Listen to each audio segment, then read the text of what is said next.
रजब के महीने में जो खुराफात हैं, बिदआत हैं, जो माशरे में फैली, ये उनसे बचें भाई।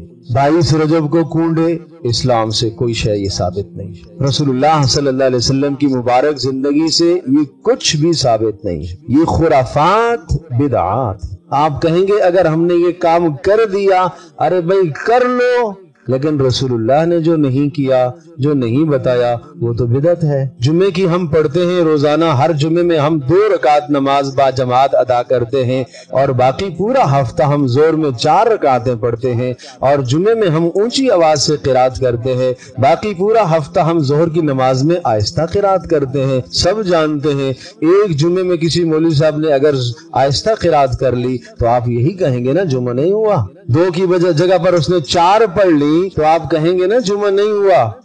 अगर कोई कहे भाई क्यों नहीं हुआ, ज्यादा तिलावत ही की है, ज्यादा तस्बीहात ही तो की है, कोई गुनाह का काम मैंने किया है, तो आप यही कहेंगे ना कि ये रसूल अकरम सल्लल्लाहु ताला अलैहि वसल्लम से साबित इस तरह से नहीं है, इसलिए नमाज आपकी नहीं हुई। तो मेरे अजीज दोस्तों और बुजुर्गों, प्यारे पैगंबर सल्लल्लाहु ताला अलैहि वसल्लम से जो चीज साबित नहीं है उसको अपने दीन का हिस्सा मत समझिए, उसको मत सवाब का जरिया समझिए। प्यारे पैगंबर सल्लल्लाहु ताला अलैहि वसल्लम ने अपनी उम्मत की सवाब के लिए बेशुमार मुबारक आमाल दिए हैं।